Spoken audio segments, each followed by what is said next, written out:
I'm gonna go ahead and get right into this clip. I have the audio for copyright purposes, you guys. So listen to what he had to say and what this lady told him, because I think this is important.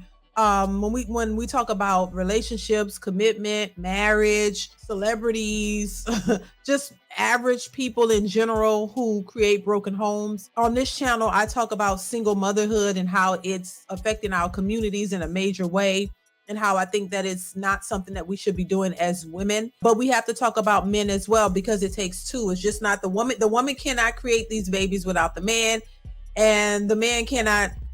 You know what I'm saying? It takes both parties. So, and I don't think that just because you are a celebrity or you make a certain amount of money that you cannot create broken homes. I don't believe that just because you're famous or rich or whatever, that you can just make babies all over the place and those kids are not going to suffer as a result. I still think that that happens, and money does not exempt you from that. And I think this is where a lot of women get their ideas from men who make good money and say, hey, I can make as many babies as I want to all over the place because I can take care of them. Taking care of them financially is only one aspect of taking care of children.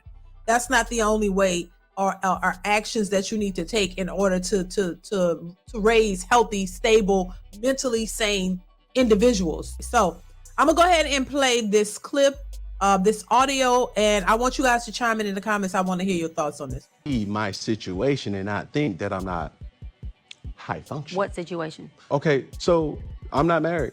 I have beautiful children. How many? 8. By how many women? 3. And this is the kicker. I want more. By multiple women? What's the intent of this then? Or by your wife? I just want God to bring them. Oh, okay. My desire to get married is lower than my fear of divorce. So, as you had said, Dr. Bryant, you said it, I didn't say it, I will agree. I'm just taking my time. You're not taking your time. I am, though. You're being very action-based. You're not taking your time.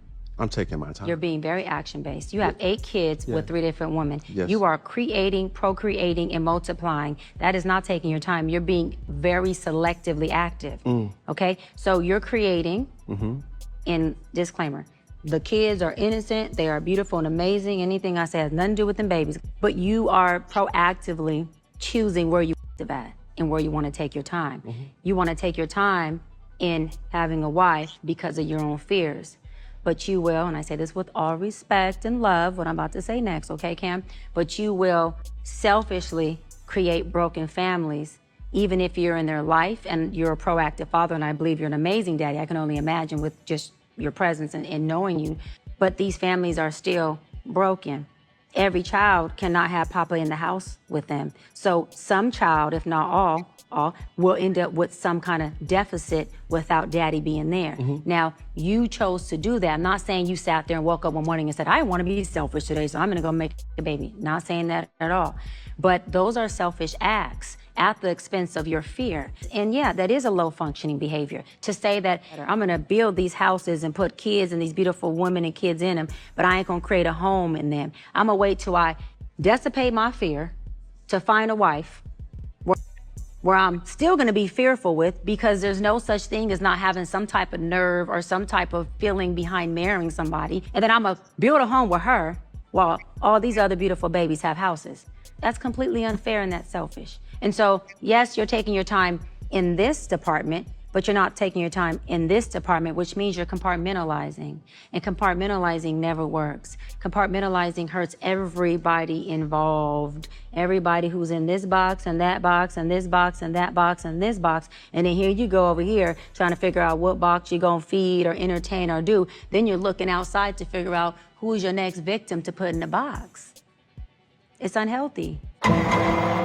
All right, so what do you guys think about what she had to say? What do y'all think about what she said to him? You know, he has 8 children and 3 baby mamas. I personally don't think that Cam wants to marry anybody. He's saying he's fearful of marriage, which a lot of men are, and they have good reason to be fearful of it, might I add. But I don't think he wants to get married. I think he's doing exactly what he wants to do. Same thing with Nick Cannon. They don't, Nick Cannon was married before to Mariah, But with these women, I don't think that's something that he wants to do again. But they want to make children. No matter how you try to shift it and shape it and switch it around and make it look cool, these kids are being raised in broken homes. As the father, you cannot be in every household adequately and I'm gonna stop raising. I'm gonna stop saying raising, because to raise a child, it takes way more effort and way more than just money to do that. So I'm gonna just say having these kids, because raising a child is way different from you just having a child. Raising a child means you are actually there every single day in that household with that child, actually rearing that child, teaching that child, raising them. They see you on every single day. Even if you go to work, you come home, you're still acting, interactive with your child or your children. You're there, you're feeding them, you're teaching them things, you're showing them stuff. You're doing things with them actively on a daily basis. So just having a child is very different from raising one. That's just my opinion on that.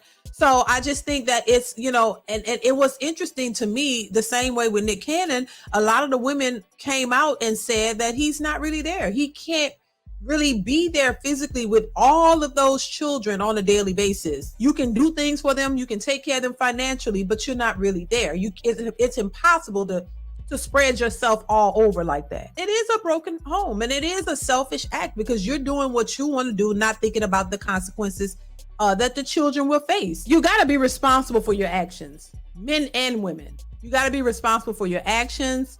And understand that there are consequences behind it. That's it. You can't be oblivious to that and think that you can do whatever it is that you want in a selfish mentality and think that there aren't going to be consequences, because there are going to be consequences, whether you accept it or not. The idea that men choose to move this way, I think women allow it. First off, I think women allow that behavior because they can't do it if the women don't agree to it. A man could be reckless with his body all he want, but he could be reckless in what way? If the women aren't reckless with him, what he gonna have to go play with himself or go do something? He's not gonna be able to do anything if you don't let him. So who's ultimately in control here? He could proposition you, but it's up to you to accept it. So it's too many women who claim to be so educated and smart who's accepting it. Why don't you not rush into just opening your legs so willy-nilly and decide to get to know the man to see what he's really about? So if you don't jump into anything sexually with a man and take your time to get to know him, then you're going to see what he's about. If he's just trying to hit it and quit it, then he's not going to stick around. He's going to stop talking to you. If you're specifying to him you want something more, and he doesn't want that, eventually he's gonna fade off the scene. Because he ain't gonna have time to fool with you, because he knows you want more than that. So he's gonna either let you know, or he's gonna fade off the scene when he sees that you're not giving into what he's trying to get.